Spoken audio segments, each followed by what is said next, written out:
Good problem there.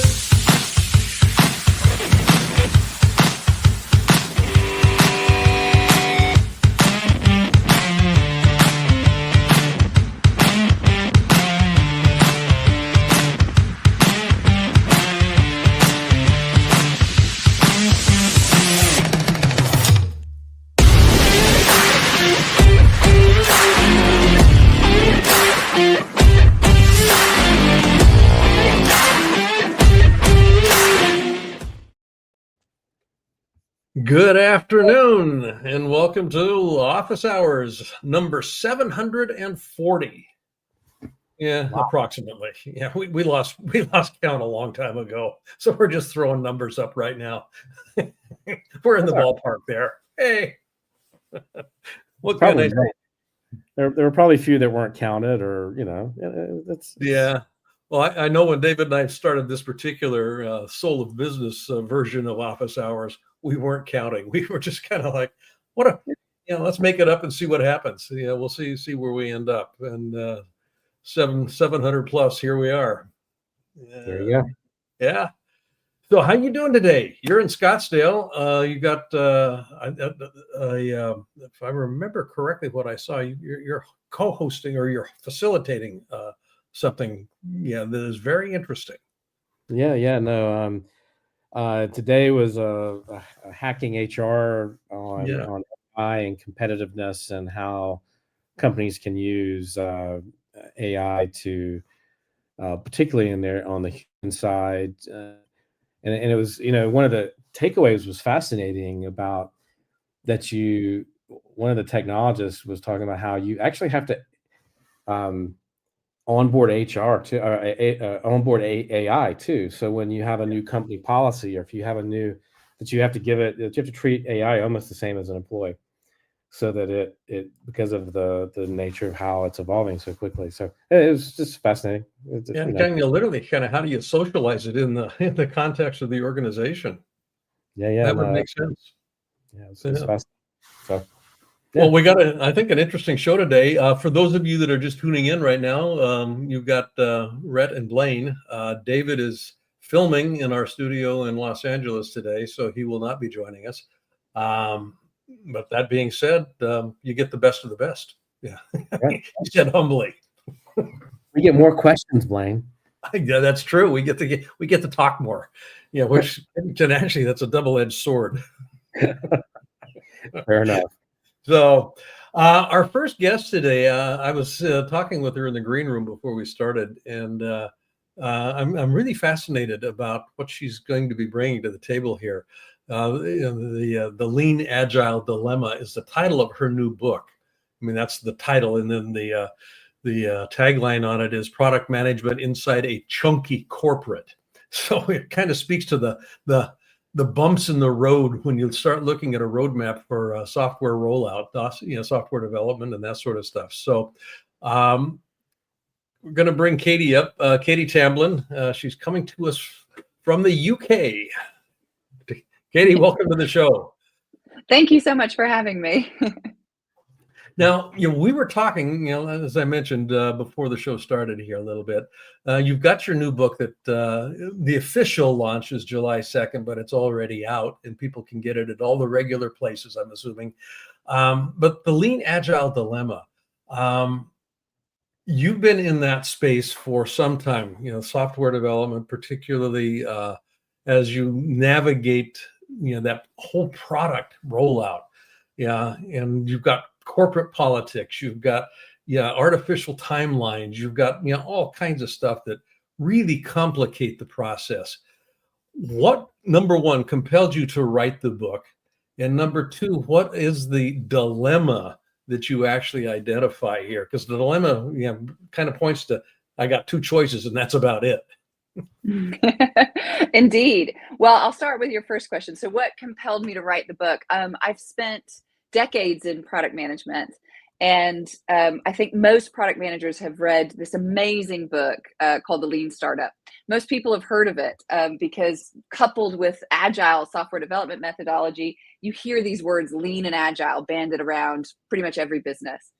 And the longer I spent in product management, the more I realized that while Lean Agile as a software development methodology is fantastic for lean startups and people building new software, there are some things that make it not a great fit for most of the organizations where I worked. And so I affectionately started calling my organization a chunky corporate, the opposite of a lean startup.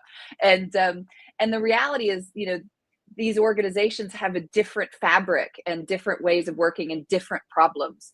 But because Lean Agile is so popular, leadership teams are asking software development at these chunky corporates to be Lean Agile.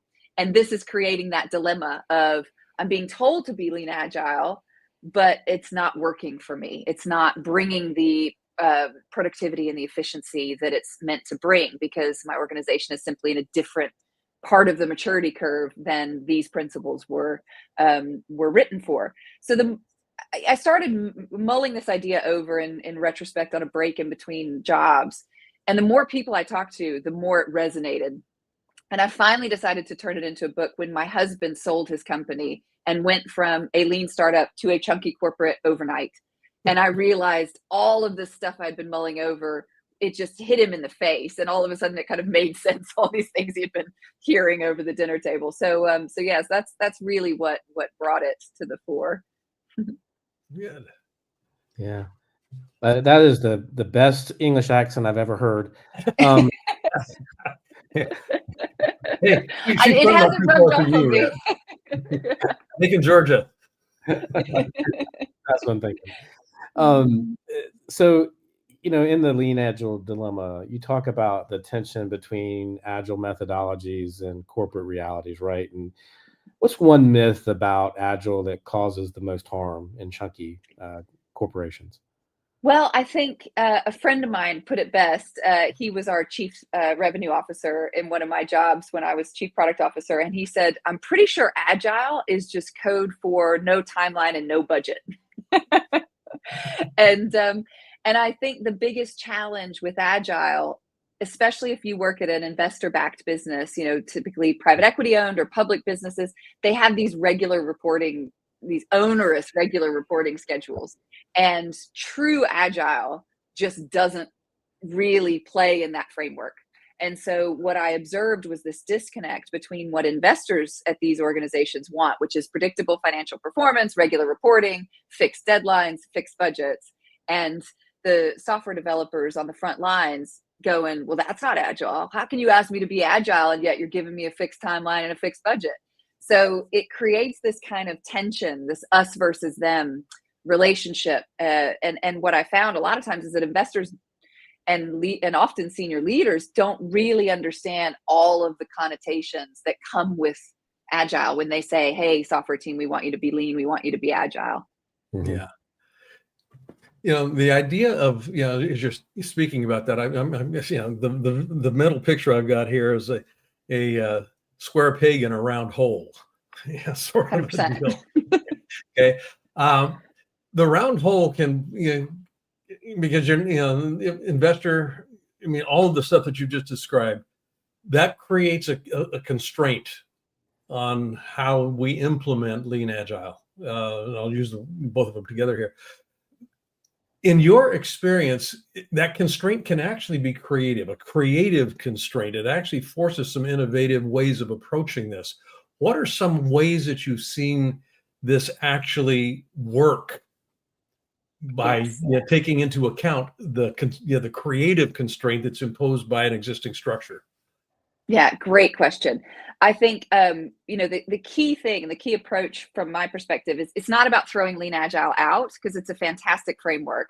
It's about understanding, to use your words, the constraints and working within them. And so for me, step one to make it work is get alignment and clarity in your language across from the investor level all the way down to the frontline engineers. So where do we want the innovation? Because of course we always want innovation.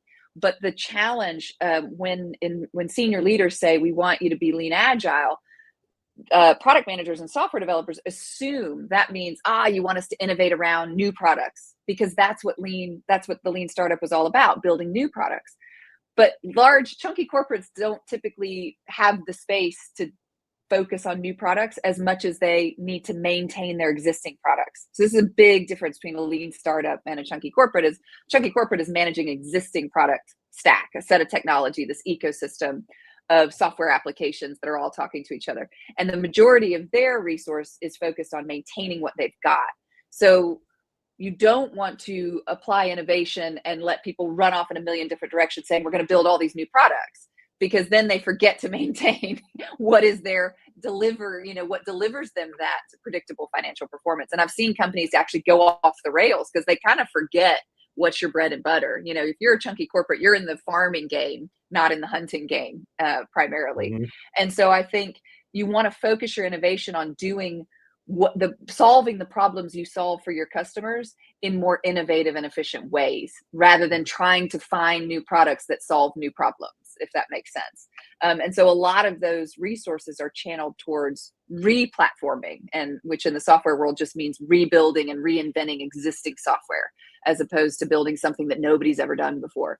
Because most chunky corporates don't want to do something nobody's ever done before because it's risky. Yeah. Yeah, for sure. Well, thank you so much. I mean, this is where can people get the book? People can get the book on Amazon, all major booksellers, and you can always go to my website, katietamblin.com, to find out more information. The Lean-Agile Dilemma: Product Management Inside a Chunky Corporate. And I think I love the tagline. That's really good. Katie, thank you so much. We'll get you back on another show when David is available, because I know he's going to have some questions for you as well. Fantastic. Thank you so much for having me. Thank you. Bet. Enjoy the drizzly UK. I'll do my best. Okay. Good stuff. Yeah. Love it. She grew up in Athens, Georgia. So like I said, not too terribly far from you. No. In fact, they were our sort of arch rival school. So. Oh, they were. Okay. That part I didn't know. Okay, cool.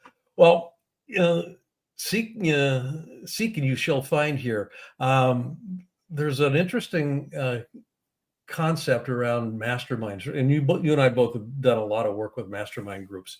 Mm-hmm. Our next guest is the founder and CEO of the C Group Studios, Catherine Ficarra. I believe I did it. Tell me if I got that right, Catherine. Catherine Ficarra. Got it right. Okay. You have got a mastermind coming up that is populated with some, you've got some speakers coming in that Rhett and I both are familiar with. And nice. Yeah. And I mean, David obviously is one of them here. And I don't know if you heard the comment just a moment ago, but David is not available today. He's actually filming up in the LA studio. But I know that you're going to be interacting with him. You already have. Tell us a little bit. You've got a let's see here. It's called what? The Sanctuary Beach? No, it's a 3-day immersive. It's a 3-day immersive. And yes. And I realize I'm in a hotel room in New York right now. So I'm sorry if I'm a little bit shaky and not super clear in my video. I apologize for that. But yes, I am. I'm launching this 3-day immersion in Napa Valley at the Elia Resort in St. Helena. And I'm really excited about it. We're going to be really hyper focused on creating executive presence, really from like a foundational perspective. So coming at it from understanding what your limiting beliefs are, understanding how to regulate your nervous system, just getting really good at you being you so that you can be good at everything else. And in my 20 years experience in the corporate world, I was a vice president in 3 different verticals. I was in gaming, I was in e-com, I was in media.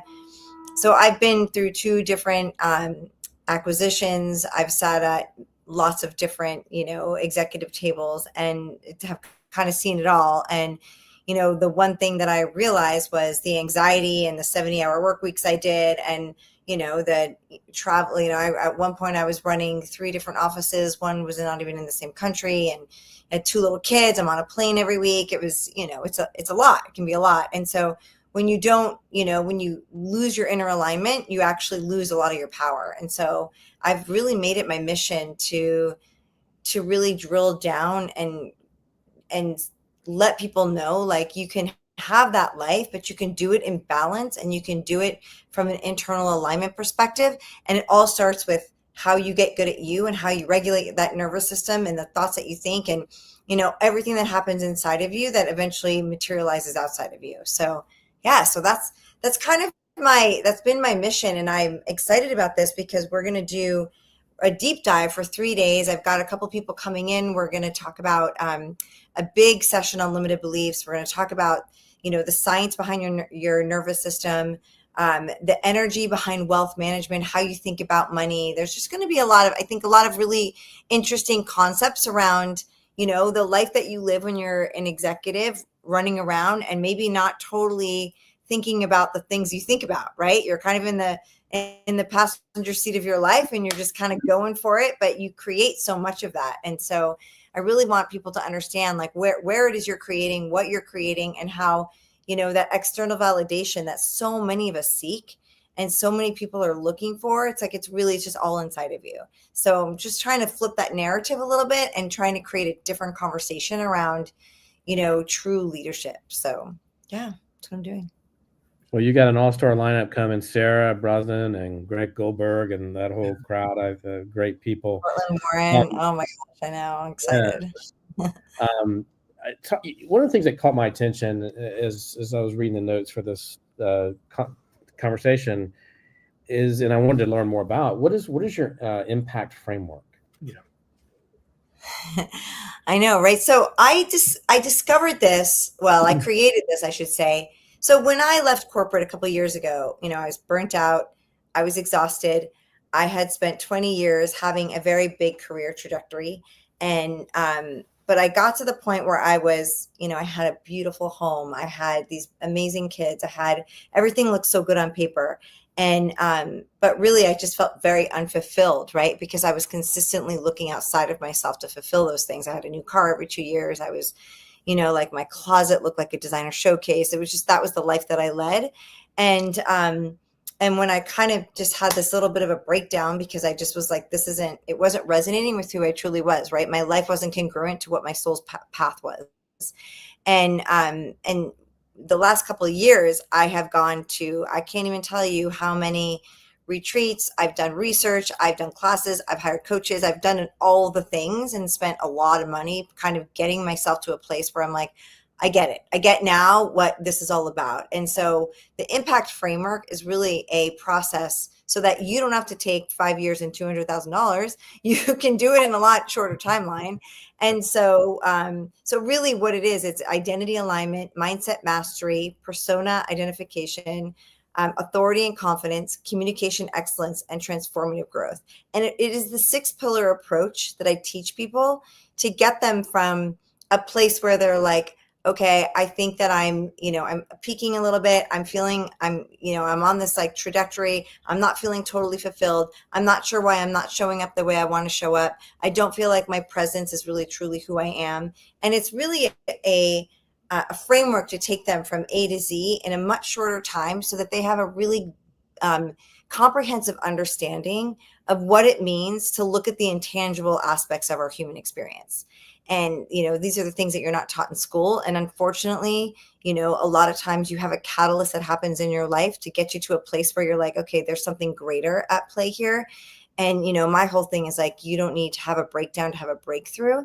And so what I want to do is kind of interrupt that pattern and say, hey, you know what, there's, you're on this trajectory, but if you're feeling that feeling where you're like, something's not right, I'm not feeling completely like this is really resonant with me, and I'm starting to feel off course internally, then, it's like, I want to get people before they really have to experience a lot of pain and a lot of what a lot of people have to go through in order to realize like, oh, I'm meant for something more, or, oh, okay, now I get the real meaning of what is my purpose. I get the real meaning of all those things, right? All those questions that we all want answers to. So that's what the impact framework does. And I will be teaching that extensively in the retreat, in addition to the nervous system mastery, and then the mind, and then the limiting beliefs and all the things that the other facilitators are going to bring. So I'm excited about it. Very, very rich experience. The notion of is your wallet fuller than your life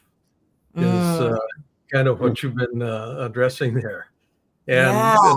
with a lot of the leaders that I've worked with, that is actually what has shown up. I was fortunate enough to do some work. I'm on the teaching faculty of the American Association for Physician Leadership. And one of the things that I've developed for them is a program called Leadership Authenticity, which is focused around presence, the idea of presence. And there was an offshoot of a Harvard program that I was part of on meta leadership. And the meta part of it had to do with this kind of a holistic approach. So folks, if you have got some time and an inclination to really enhance the way that you are leading, and more importantly, not leading others, but how you're leading yourself. Because if you're not leading yourself well, you're not going to be particularly good at leading other people. Check out what it is that Catherine is bringing to the table here. You can find out more information of it just right there. Yeah, the cgroupstudio.com, the mastermind. Yeah. So check it out. It's the locale is gorgeous. I've actually been there. Have you really? Yes. Yeah, it's a beautiful retreat area, just gorgeous. Yeah. So the environment is going to help design you. So this is going to be something that you're going to look forward to. Catherine, we'll have you back on another show when David's available. More fully, because I know he's going to have some questions and comments. So thank you for showing up. Yeah, thank you guys so much. Great to see you guys again. Thank you. Take care. Take care. I love that. I've always been fascinated by leadership effectiveness, just the question of leadership, Rhett, and specifically, this whole notion of leadership presence, which moves towards how do I influence people rather than how do I command and control them. Right. And I find that most people don't know themselves well enough to actually understand the nature of presence. Yeah, they just kind of show up and they get what they get. And oftentimes it doesn't serve them particularly well. When I was younger, I worked in politics in Capitol Hill. Mm-hmm. And interesting to watch people who understand how presence impacts other people and how it impacts what their power, really. I mean, the power to influence and the power, like you just said. And if you can master your presence, it is so powerful. It is so powerful. Yeah, that whole notion of self-mastery. I mean, we could do a whole show on that. Oh. Actually, we could do a year's worth of shows on self-mastery. And speaking of self-mastery, our next guest, Tony DeUrso, number one, he's got an incredible podcast. Yeah, Tony, welcome to the show here. But you've also got a new book, or not a new book. It's been out for a little bit, but you want to talk a little bit more about it because I think it becomes kind of a foundational piece for some of the work that you're doing. So, well, welcome. Thank you so much, Blaine and Rhett. Thank you for having me on. Sorry, David, I didn't get a chance to speak with you, but maybe another time. You're going to be on my show. Yeah, my podcast I've been doing for 10 years now, and it's have 50 million plays, downloads. I'm getting about 200,000 plays on my audience plays per episode, so that's good. And you mentioned a new book. I am now a 5-time best-selling author. But my new book, which you'll see up here in my video here, is totally off on a different tangent. Now, normally I do nonfiction books, real books about sales and marketing and getting things done, and I have another one coming out called about vision. I'm releasing the vision map, and I'm talking about how to turn your dream into a reality. And I have this whole thing on how, and which is part of how I started as I created that vision map. But to answer your question, I went off on a tangent because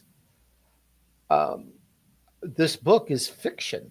Now, I'm known as nonfiction. I'm known as a serious person who really, knows how to get things done. And some years back, a person I know very closely gave this idea to me of doing a fiction book. And I'm like, I can't do that because, I'm known. I'm compartmentalized, I guess is how you say it. But if I'm as a co-author, then it kind of works, you see. So we put it together. It's a great story. Absolutely love it. It's called Iman of Atlantis. You can find it on Amazon and 40,000 other stores now. It's all over the place. Barnes and Nobles is a great one too. Iman of Atlantis. That's IMEN. I know today you see the small I and you make it a capital I, but the old school people, when you see a big I, it's I. Anyways, enough of that. So it's about a story about Atlantis, and it just took off. It became #1 in multiple countries. And there's 3 books out right now, and the 4th book is coming out this year.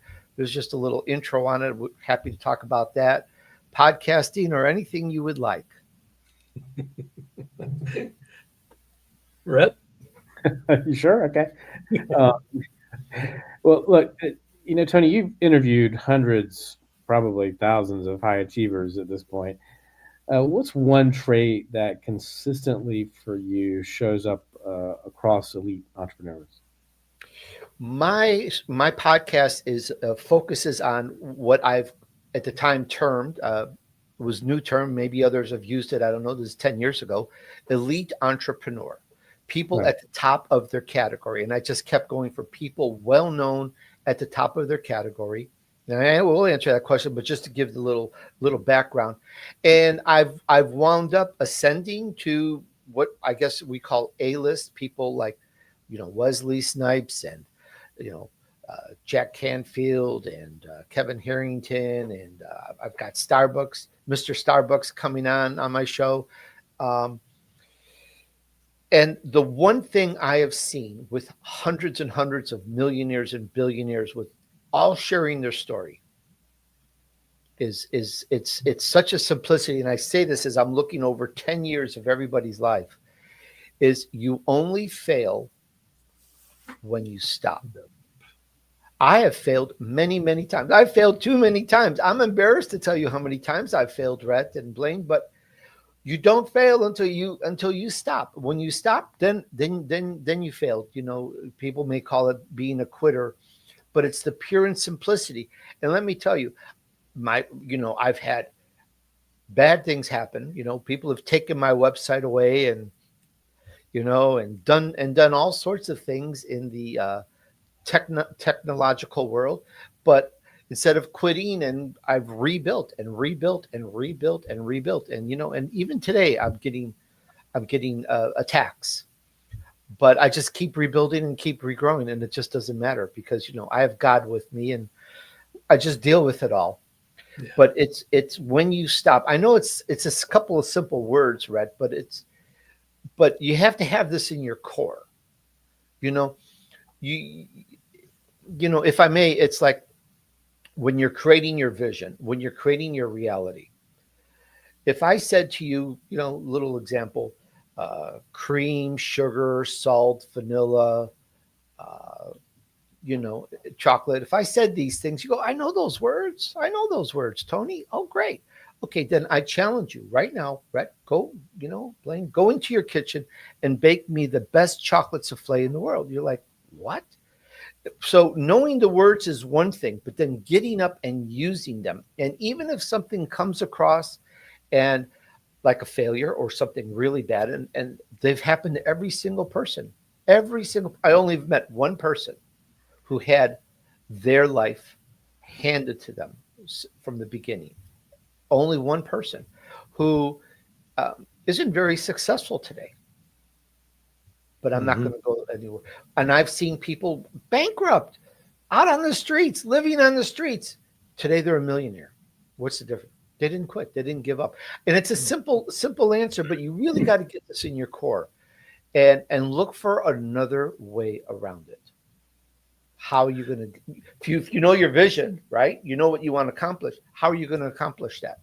Even if something blocks you and stops you. Your bank account skip. I just interviewed someone with 6 million audience and five bestsellers out there. And last year, his bank shut him down. That's it. Out of business. Why? Because they never told him why, but I guess he spoke some controversial things, but he didn't stop. He didn't accept it. That's probably the underline. He didn't accept the failures. He just solved it. And you know what? He opened up his own bank. There you go. Yeah, it's a creative solution. The way that I've come to define with the clients with whom I work, sustainable success. It's about developing the capacity to continuously start over. Most people do not have the capacity built out to be able to do what it is that you're talking about. Yeah. And that's, I think, just a golden gem. You mentioned Jack Canfield, very good friend of mine, and you co-authored one of the Chicken Soup of the Soul books. And Jack is a great example of continuously starting over. This Chicken Soup of the Soul series, I mean, just getting that published, he and Mark went through, I cannot remember the number of rejections that they had before they actually got a publisher that said yes. Continuously starting over. Yeah, I've interviewed them. I have their stories on my episodes. I've interviewed the editor and publisher of the Chicken Soup for the Soul series. And I'm also a co-author on their 30th anniversary edition. Yep. Amazing stories. I mean, before I got into podcasting, I know it's kind of like really, really strange, but a story always stuck in my head of Kentucky Fried Chicken. I know it's weird, Tony. I know it's weird. Tony, what are you talking? Just before I got in podcasting, it was like, I just remember that he had, whether it's true or not anymore, but back then it was true, that he was turned down 97 times. I remember that to this day. That's what we were told on the streets. Who knows what the internet says today? Could be 20,000 times, but he was turned down 97 times. And of course, 98 times, someone said yes. And it always just stuck in the back of my mind. So when I went into podcasting, I remember that when some hackers decided to teach their kindergarten hackers how to hack someone, and they picked my site and took it apart and stole everything. I just kept at it, and just kept rebuilding. And you wouldn't even know that I stopped a heartbeat in 10 years. There you go. Tony, people can find out more about you specifically at tonyderosso.com, but they can also subscribe to the podcast. I'm assuming there's a link on your site that goes directly to that. Absolutely.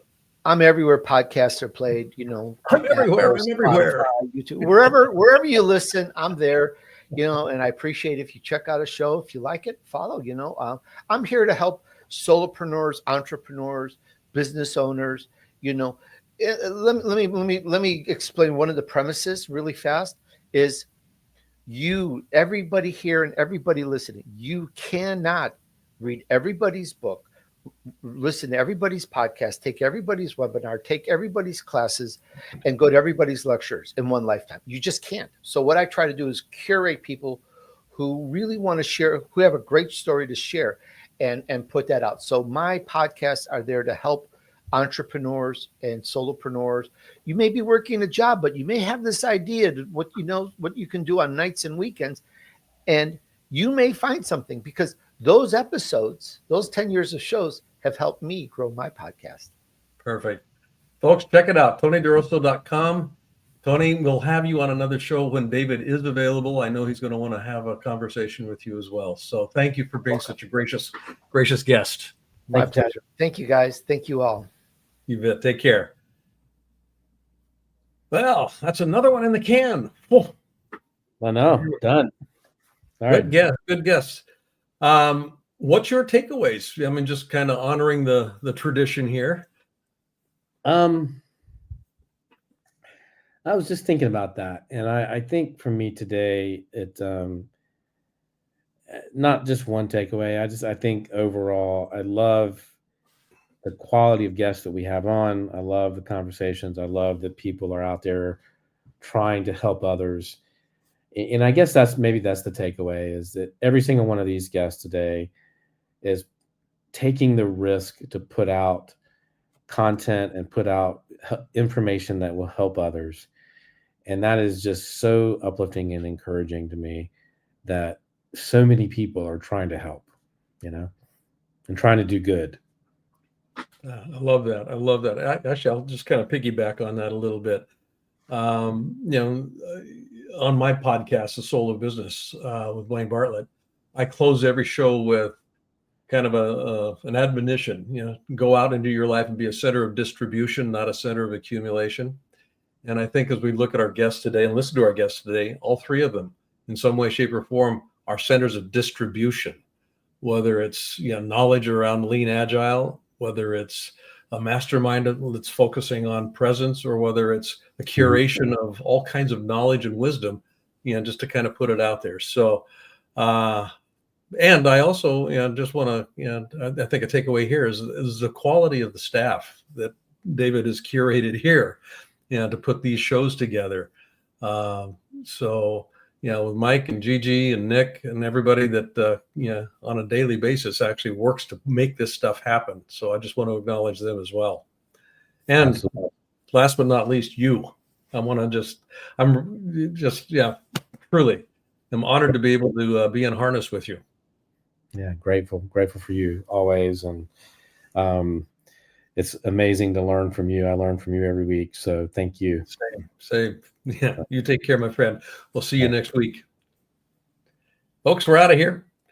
Check out David tomorrow on the Friday show, 7 a.m. And I'm assuming that's happening, Gigi. I'll just trust you there. 6 a.m. Pacific, okay? And he will have all kinds of information for you. And I don't want to jump into his pool there and talk about what's there, but you know where to go if you've been watching the show for any length of time. We'll see you next week. Take care.